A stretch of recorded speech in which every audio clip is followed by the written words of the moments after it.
चिन बस एक low level का पेट्रोल सोल्जर था, सबसे नीचे रैंक पर। लेकिन सिर्फ हल्का सा टैप पावर मेजरिंग मशीन पर करते ही उसने स्पेशल फोर्स के सोल्जर्स को वही का वही शॉक कर दिया। सिर्फ इसलिए क्योंकि उसने ना सिर्फ रिकॉर्ड तोड़ा बल्कि एक ही हिट में मशीन भी खराब कर दी। जब उसने अपनी सबसे बेसिक स्किल ट्राई की तो किसी ने नहीं सोचा था कि वो सीधे 3 स्काईस्क्रेपर जैसी बिल्डिंग्स उड़ा देगा। ऐसी पावर के सामने चाहे बॉस लेवल मॉन्स्टर ही क्यों ना हो, उसे भी डर लगना तय है। लीजन के चीफ की बड़ी बेटी भी उसे अपनी तरफ खींचना चाहती थी और उसने ऐसे कंडीशंस रखे जिन्हें वो मना नहीं कर सकता था। वो था उसकी छोटी बहन के बारे में इंफॉर्मेशन कलेक्ट करना, क्योंकि इस केओस भरी दुनिया में सिर्फ आर्मी के पास ही सबसे स्ट्रॉन्ग इंटेल कलेक्ट करने की एबिलिटी है। और डीप आर्कियोलॉजिकल रिसर्च के दौरान इंसानों ने गलती से एक मिस्टीरियस रेलिक की सील को छू लिया, जिससे दुनिया एक ऐसी डिजास्टर में गिर गई जो पहले कभी नहीं हुई थी। रेड फॉग ने जब शहरों को कवर करना शुरू किया तो जो भी इंसान उस फॉग से ढक गया उसका बॉडी म्यूटेट होकर उसी में निगल लिया गया। बाकी जीव भी बदलकर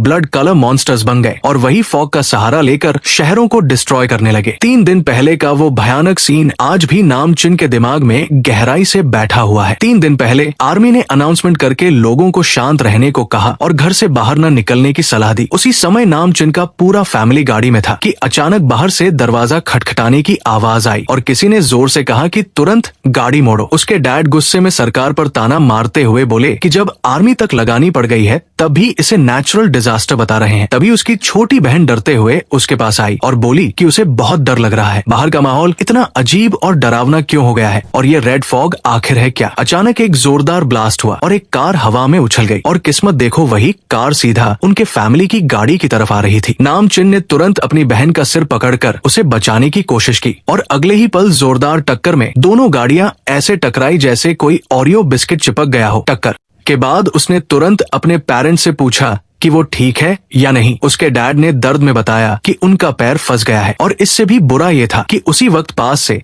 किसी जंगली जानवर की डरावनी दहाड़ सुनाई दी। पूरा फैमिली उस आवाज की तरफ देखने लगा और देखा कि एक भयानक मॉन्स्टर पागलों की तरह चिल्ला रहा है। आर्मी उस पर लगातार गोलियां चला रही थी और उसके पीछे लोग जान बचाकर भाग रहे थे। ये देखकर उसके डैड जोर से चिल्लाए कि तुरंत यहाँ से निकलो। नाम चिन ने एक जोरदार किक से गाड़ी का दरवाजा तोड़ा और अपनी बहन को बाहर निकाल लिया। फिर वो ड्राइवर सीट का दरवाजा खींचकर खोलने लगा ताकि अपने पेरेंट्स को भी बचा सके। उसके पेरेंट्स ने उसे जाने को कहा लेकिन वो उन्हें छोड़कर कैसे जा सकता था। उसने कहा नहीं, वो सबको बचाएगा। तभी उसकी बहन डर के मारे जोर से चिल्लाई लेकिन तुरंत अपनी आवाज दबा ली। उसकी मॉम रोते हुए बोली कि वो भाग जाए। दोनों पेरेंट्स उसे देखकर मुस्कुराए और बोले कि अब वो बड़ा भाई है और उसे अपनी बहन एक्सायो एक्सयूई का ध्यान रखना होगा। अगले ही पल एक जोरदार हमला हुआ और कुछ भारी चीज उनकी गाड़ी से टकराई जिससे चिन्ह और उसकी बहन हवा में उछल गए। जब उसने देखा तो वो एक काला मॉन्स्टर था जो किसी म्यूटेटेड कुत्ते जैसा लग रहा था और सबसे डरावनी बात ये थी कि उसके पेट के नीचे हड्डियां बाहर निकली हुई थी। इसी हमले में उसके पेरेंट्स की जान चली गई और अब वो मॉन्स्टर सीधे चिन की तरफ देखने लगा। दर्द सहते हुए वो अपनी बहन को लेकर भागने लगा लेकिन उसकी बहन अभी सब छोड़ने को तैयार नहीं थी। चारों तरफ धमाके हो रहे थे, आसमान में उड़ने वाले मॉन्स्टर्स दिखाई दे रहे थे और प्लेन्स तक को रोक दिया गया था। जानवर और इंसान दोनों पागलों की तरह बिहेव कर रहे थे। चिन को कुछ समझ नहीं आ रहा था, वो बस अपनी बहन का हाथ पकड़कर भागता जा रहा था। सड़कों पर हर तरफ मॉन्स्टर्स की दहाड़ गूंज रही थी। वो एक कोने में छिप गए ताकि कोई उन्हें देख ना ले। उसने तुरंत सोचना शुरू किया और डिसाइड किया कि सुपरमार्केट में छुपना बेहतर रहेगा क्योंकि वहाँ कवर भी मिलेगा और सामान भी। शायद वो दोनों तब तक सर्वाइव कर पाएंगे जब तक रेस्क्यू ना आ जाए। जब उसने देखा कि मॉन्स्टर दूर जा चुका है तो उसने राहत की सांस ली लेकिन अगले ही पल उसकी बहन दर्द से चिल्लाने लगी और उसके चेहरे पर लाल निशान दिखने लगे। चिन ने देखा कि उसके अपने चेहरे पर भी वही निशान आ रहे हैं। उसकी बहन रोते हुए बोली कि उसे बहुत अजीब लग रहा है। उसे शक हुआ कि शायद रेड फॉग ज्यादा सांस में जाने से ऐसा हो रहा है। उसने तुरंत कपड़ा भिगोकर उसकी नाक ढक दी लेकिन अगले ही पल उसकी अपनी हालत और खराब होने लगी। उसका शरीर जलने लगा जैसे कुछ अंदर से बाहर निकलना चाहता हो। उसकी बहन घबरा गई और उससे पूछने लगी कि क्या हो रहा है। वो खुद को कंट्रोल करने की कोशिश कर रहा था ताकि वो म्यूटेट ना हो जाए लेकिन इसी हालत ने पास के मॉन्स्टर्स का ध्यान खींच लिया। उसकी बहन डरते हुए उससे कहने लगी कि वो उसे डराए नहीं। तभी उन्होंने देखा कि एक मॉन्स्टर उनकी तरफ बढ़ रहा है। अब वो पकड़े जा चुके थे और उनके पास भागने के अलावा कोई रास्ता नहीं था। लेकिन भागते समय चिन को महसूस हुआ कि कुछ गड़बड़ है। सामने भी एक मॉन्स्टर रास्ता रोक कर खड़ा था और फिर एक और आ गया। उसकी बहन डर के मारे पूछने लगी अब क्या करें। अजीब बात ये थी कि मॉन्स्टर्स तुरंत हमला नहीं कर रहे थे, जैस एक किसी चीज का इंतजार कर रहे हो। नामचिन ने उसे शांत रहने को कहा कि वो उसके साथ है। तभी अचानक एक और भी डरावनी दहाड़ सुनाई दी और आसमान से एक उड़ने वाला मॉन्स्टर नीचे उतरा। उसके उतरते ही जोरदार आवाज हुई और साफ लग रहा था कि वही इन सबका लीडर है। उसे लगा शायद आज उनका आखिरी दिन है, लेकिन उसने बिना सोचे अपनी बहन को लेकर अंदर भागा। बाहर बहुत खतरा था, इसलिए उसे लगा अंदर वाले एक मॉन्स्टर से ही लड़ना पड़ेगा। उसने एक डंडा उठाया और मॉन्स्टर पर हमला कर दिया। उसे लगा ये बस एक पागल कुत्ता है, लेकिन अगले ही पल उसका डंडा तुरंत टूट गया। मॉन्स्टर ने जोर से दहाड़ मारी और वो समझ गया कि ये उतना आसान नहीं है। उसने एक हाथ और पैर से उसकी जबड़े को रोकने की कोशिश की। तभी अचानक एक तीर आकर उसकी आंख में लगा और शायद उसकी एक आंख खराब हो गई। उसकी बहन दौड़ते हुए आई और बोली कि वो उसकी मदद करने आई है। उसे बंदूक नहीं मिली, इसलिए सुपरमार्केट में जो मिला वही लेकर आ गई। लेकिन ये कुत्ता बहुत ज्यादा जिद्दी था। उसने सीधे चिन को इग्नोर करके उसकी बहन की तरफ अटैक कर दिया। ये देखकर चिन अंदर से हिल गया। उसकी बहन डरकर पीछे मुड़ी और भागने लगी। चिन ने चिल्लाकर कहा भागो और पीछे मत देखना। लेकिन उसी वक्त उसकी म्यूटेशन और तेज होने लगी और वो सोच रहा था कि आखिर ये सब इसी समय क्यों हो रहा है। बहन अभी गिर ही थी कि वो कुत्ता उसके पास पहुंच गया। शायद चिन के अंदर गुस्से का झटका लगा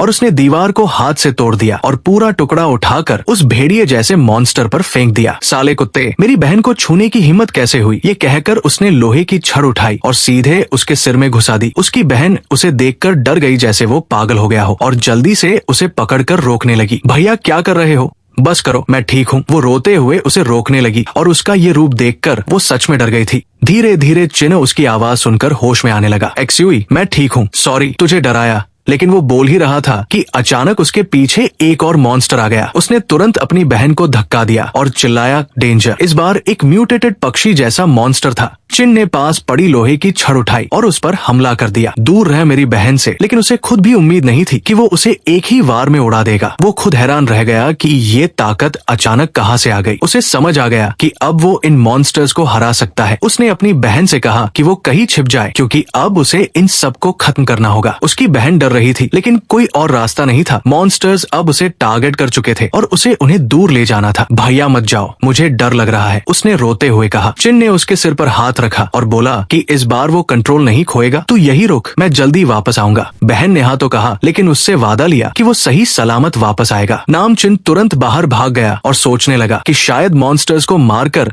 रेड एनर्जी एब्जॉर्ब करने से वो और स्ट्रांग हो रहा है। तुम्हारे अंदर जितनी ज्यादा एनर्जी होगी उतना ही मुझे फायदा मिलेगा, उसने सोचा और सामने वाले मॉन्स्टर को मारने की ठान ली। लेकिन अचानक वो मॉन्स्टर अकेला नहीं था, उसने पूरा झुंड बुला लिया। चिना हंस पड़ा, अच्छा तू खुद नहीं आएगा तो पहले तेरे छोटे मॉन्स्टर्स को खत्म करता हूँ। उसने एक वार में एक मॉन्स्टर को मारा, लेकिन तभी दूसरे ने उसके कंधे में काट लिया। वो दर्द से चिल्लाया और उसका गुस्सा और बढ़ गया। उसकी ताकत अचानक बढ़ गई और उसने दोनों मॉन्स्टर्स को दूर फेंक दिया। उसके हाथ बदलने लगे जैसे पंजे निकल आए हों और उन पर काले लाल रंग की एनर्जी चमक रही थी। ये है एनर्जी का असली एहसास। वो खुद हैरान था, लेकिन तभी ऊपर से आर्मी का हेलीकॉप्टर आया और उन्होंने बॉम्ब गिरा दिया। लीडर मॉन्स्टर जोर से गरजा और धमाके के साथ चारों तरफ धुआं फैल गया, लेकिन बॉम्ब सही जगह नहीं गिरा और मॉन्स्टर्स को कुछ नहीं हुआ। चिन बिल्कुल ठीक था। उसने तुरंत अपने पंजों से कई मॉन्स्टर्स को खत्म कर दिया, लेकिन उसकी हालत भी थोड़ी खराब हो रही थी। और जैसे ही वो नॉर्मल हुआ, उसे अपनी बहन एक्सायो याद आई। वो भागकर वापस आया, लेकिन वहाँ सिर्फ एक गुड़िया पड़ी थी। उसकी म्यूटेशन धीरे धीरे खत्म होने लगी और उसे समझ आ गया कि वो अपनी बहन को खो चुका है।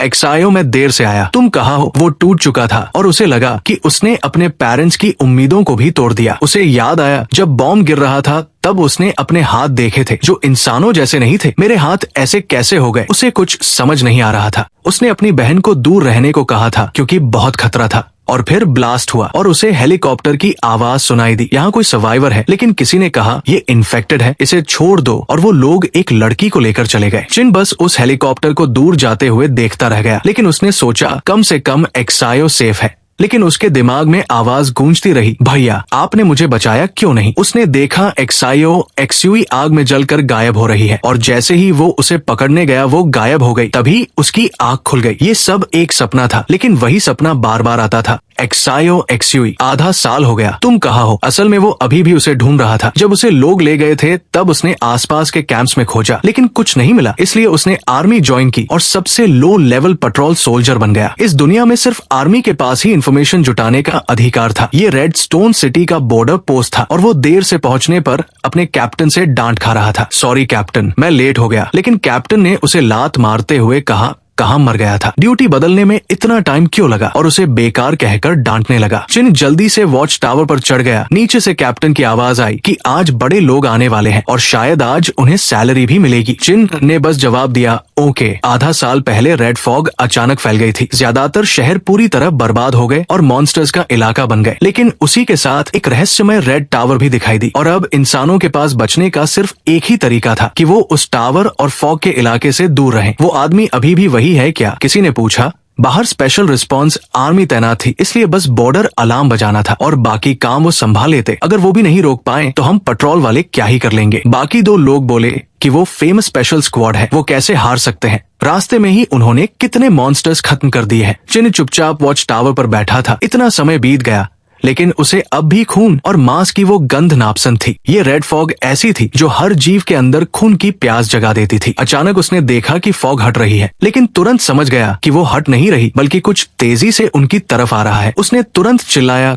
कैप्टन, कुछ गड़बड़ है, जरा देखो। कैप्टन ने लापरवाही से कहा, शायद छोटे मॉन्स्टर होंगे। लेकिन अगले ही पल फॉग तेजी से उनकी तरफ बढ़ने लगी। कैप्टन, ये स्पेशल स्क्वाड है। तभी दो लोग रेड फॉग से भागते हुए बाहर आए। किसी ने पूछा, सर क्या हुआ? लेकिन उन्होंने बस कहा, वापस जाओ। और अगले ही पल उनकी दर्दनाक चीख सुनाई दी। कैप्टन ने तुरंत रेडियो पर चिल्लाया, सब लोग फैल जाओ। लेकिन एक सेकंड में ही एक मॉन्स्टर ने उसकी वर्दी पकड़ ली और उसे हवा में उठा लिया। कैप्टन को लगा अब उसका काम खत्म है। ऊपर से चिन सब देख रहा था। रेड फॉग पूरी तरह छा चुकी थी और चारों तरफ सिर्फ चीखें सुनाई दे रही थी। भागो, वो आ गए हैं। चिन सीधे नीचे कूद गया और उतरते ही एक मॉन्स्टर को कुचल दिया। पास वाला मॉन्स्टर उस पर गरजने लगा, लेकिन अब वो पहले वाला चिन नहीं था। इतना एक्सपीरियंस खुद चलकर आए तो छोड़ना नहीं चाहिए। उसने जल्दी से दूसरे मॉन्स्टर को भी खत्म कर दिया और फिर उसकी एनर्जी एब्जॉर्ब करने लगा। अच्छा है, ये एब्जॉर्ब करने के बाद मैं थोड़ा और स्ट्रांग हो गया। उसने सामने खड़े 6 मॉन्स्टर्स को देखा, लेकिन उसे डर नहीं बल्कि एक्साइटमेंट हो रहा था। देखते हैं तुम मुझे कितना चैलेंज दे सकते हो। लेकिन तभी एक जोरदार आवाज हुई और का मॉन्स्टर उसके शरीर के आर पार उड़ता हुआ निकल गया। किसी ने उसे मार गिराया था।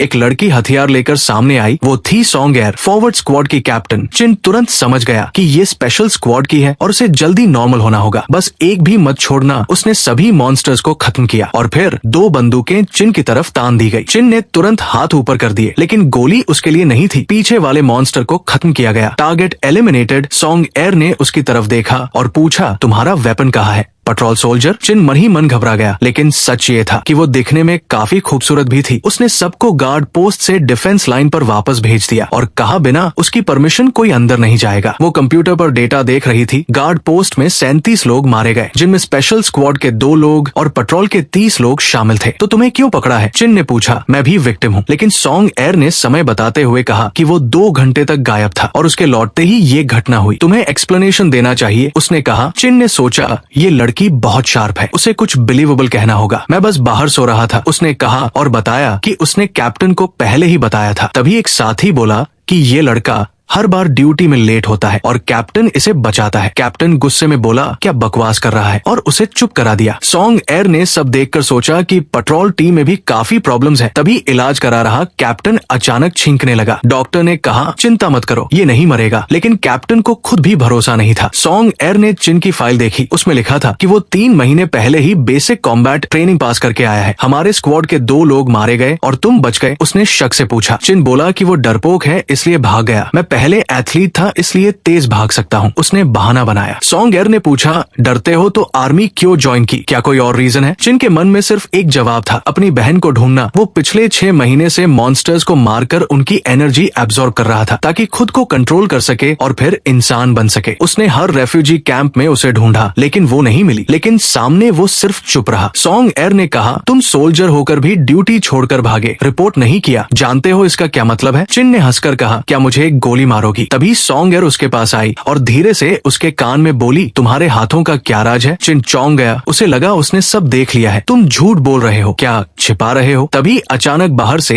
एक जोरदार धमाका सुनाई दिया। सॉन्ग को लगा ये बस अर्थक्वेक है, लेकिन चिन को तुरंत समझ आ गया कि कुछ गड़बड़ है। ये एहसास उसे पहले भी हो चुका था और बिना समय गवाए वो सीधे बाहर भाग गया। भागो, बहुत सारे मॉन्स्टर्स हमारी तरफ आ रहे हैं। लेकिन सॉन्ग वही खड़ी रह गई। उसे यकीन नहीं हुआ कि कोई उसके सामने से ऐसे भाग सकता है। अगले ही पल उसने चिन को पकड़कर नीचे दबा दिया। तुम मुझे इग्नोर कर रहे हो क्या? तभी जमीन अचानक टूट गई और देखते ही देखते सब लोग नीचे गिर गए। चारों तरफ अंधेरा था और किसी को समझ नहीं आ रहा था कि वो कहाँ है। लाइट जलाओ। जैसे ही रोशनी हुई सबको पता चला कि ये एक अंडरग्राउंड मेज है जो मॉन्स्टर्स ने बनाया है। सॉन्ग ने तुरंत कहा, सब लोग काम रहो, वेपन्स चेक करो और फॉर्मेशन मेंटेन रखो। तभी चिन को हवा की आवाज सुनाई दी। उसने कहा, वहाँ से हवा आ रही है। बाकी लोग बोले, अगर हवा है तो बाहर जाने का रास्ता भी होगा। वो आगे बढ़ा और कंफर्म किया कि सच में हवा आ रही है, लेकिन उसे पता नहीं था कि उसके पीछे एक मॉन्स्टर आ चुका है। अचानक गोली चली और मॉन्स्टर वही गिर गया। पेट्रोल सोल्जर डर के मारे वही बैठ गया। सॉन्ग ने बताया कि ये इंसेक्ट टाइप मॉन्स्टर्स हैं जिनमें कोरोजन एबिलिटी होती है। इन्हें पास मत आने देना और बिना उसके ऑर्डर के कोई मूव नहीं करेगा। उसने चिन की तरफ देखा और बोली कि लगता है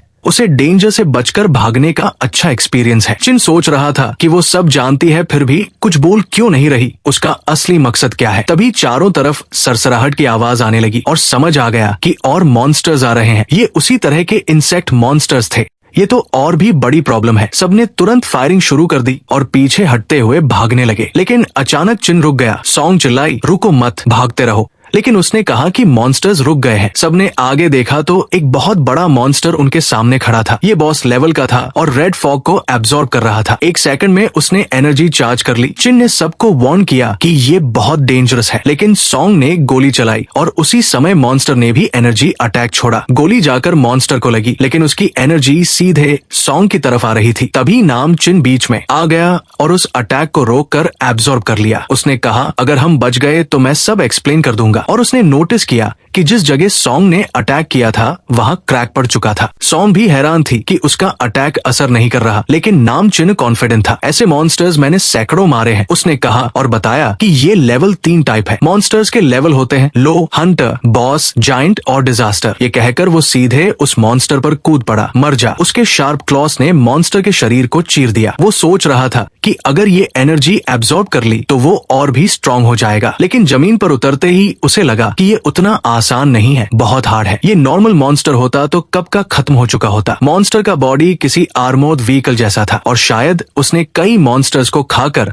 खुद को मजबूत किया था। उसने तुरंत काउंटर अटैक किया, लेकिन नाम चिन ने उसे आसानी से डॉज कर दिया और मजाक उड़ाया कि वो बहुत स्लो है। उसकी टीम के लोग ये सब देखकर हैरान थे। जो लड़का हमेशा कमजोर लगता था वो इतना पावरफुल कैसे हो गया? ये कब से इतना स्ट्रांग हो गया? सबको यकीन नहीं हो रहा था। तभी सॉन्ग की आवाज आई। उसने कहा कि चिन actually anti monster combat research का सब्जेक्ट है, गवर्नमेंट का एक सीक्रेट प्रोजेक्ट। सब लोग शॉक थे। जो लड़का हमेशा भागता था वही एक्सपेरिमेंट सब्जेक्ट निकला। ये कैसे पॉसिबल है? सब हैरान थे। सॉन्ग बोली कि जब उसने अटैक रोका तभी उसे कंफर्म हो गया था। उसके डेप्यूटी ये सुनकर सोच में पड़ गया कि क्या ये सच है या कुछ छुपाया जा रहा है। शायद वो लैब से भागकर यहाँ पेट्रोल में छुपा हुआ है और पिछली रेड फॉग इंसिडेंट भी उससे जुड़ी हो सकती है। सॉन्ग ने सबको वार्न किया कि ये सब गवर्नमेंट सीक्रेट है और जो कुछ भी उन्होंने देखा या सुना है वो बाहर नहीं जाना चाहिए। सबने तुरंत यस सर कहा। तभी वो मॉन्स्टर फिर से एनर्जी चार्ज करने लगा और अटैक चिन की तरफ फेंका। चिन ने उसे आसानी से डॉज कर लिया, लेकिन तुरंत समझ गया कि अटैक डायरेक्शन बदलकर सॉन्ग और बाकी लोगों की तरफ जा रहा है। उसने चिल्लाया, साइड हो जाओ। एनर्जी बॉल जमीन से टकराई और जोरदार ब्लास्ट हुआ। धूल छंटने के बाद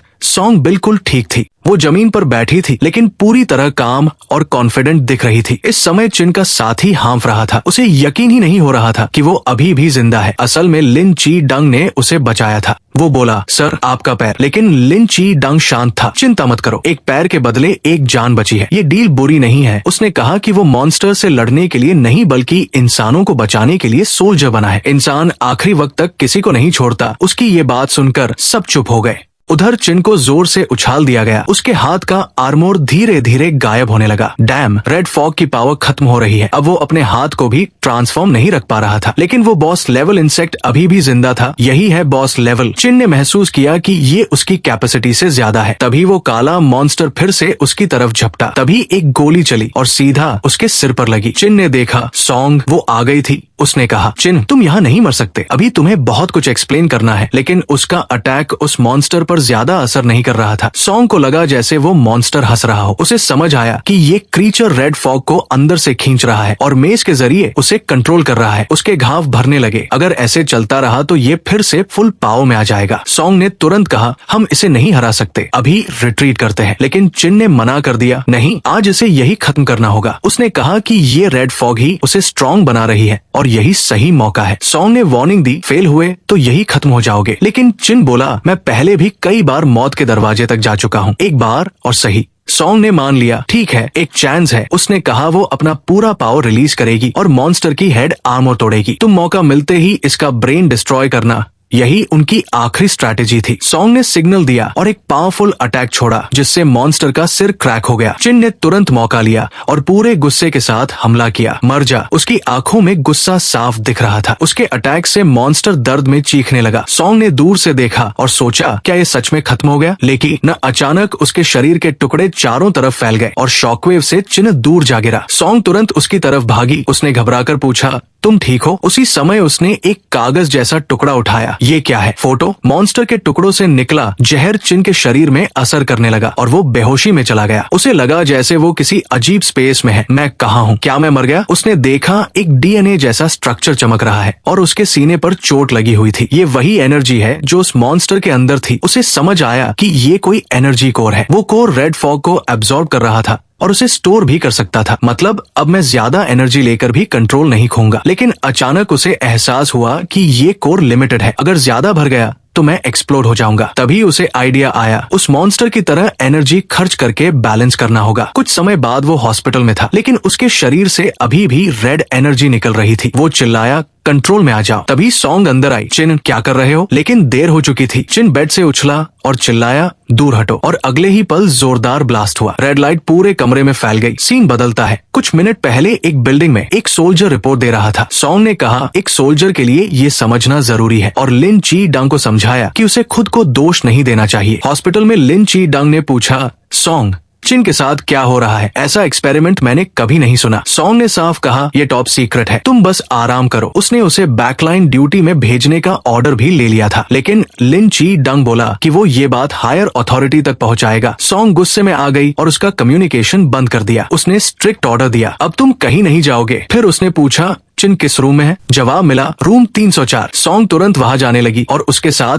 एक और सोल्जर भी गया। दोनों सीधे रूम 304 की तरफ बढ़े। सॉन्ग ने कहा आ गए और अपने साथी को ऑर्डर दिया, दरवाजे पर खड़े रहो, मेरी परमिशन के बिना किसी को अंदर मत आने देना। उसने तुरंत जवाब दिया, यस मैम। जैसे ही सॉन्ग ने दरवाजा खोला, अंदर से रेड एनर्जी का जोरदार फ्लो निकल रहा था। उसी वक्त चिन अपने हाथ में एनर्जी इकट्ठा कर रहा था। सॉन्ग चिल्लाई, चिन है। सॉन्ग गुस्से में बोली, तुम क्या कर रहे हो? चिन ने जवाब दिया, दूर हटो। और अगले ही पल एक जबरदस्त एनर्जी ब्लास्ट बाहर निकल गया। सॉन्ग जमीन पर गिर गई और वो एनर्जी बॉल दीवार को चीरते हुए बाहर निकल गई। इतनी ताकत थी कि कई बिल्डिंग्स तक छेद हो गए। दूसरी तरफ लिन ची डंग ने ये देखा और सोचने लगा कि ये अबैंडन्ड बिल्डिंग को किसने उड़ा दिया। चिन के साथ क्या हो रहा है? नीचे पड़ा सोल्जर सिर पकड़कर रो रहा था। हर बार मेरे साथ ही क्यों होता है? मैं मरना नहीं चाहता। सॉन्ग को तुरंत समझ आ गया कि ये वही अटैक है जो उस इंसेक्ट मॉन्स्टर ने उसे किया था। वो सोचने लगी कि चिन बिना ट्रांसफॉर्म हुए भी कैसे ये पावर कंट्रोल कर रहा है। सॉन्ग मुड़ी और बोली, चिन, अब तुम मुझे बहुत सारी एक्सप्लेनेशंस देने वाले हो।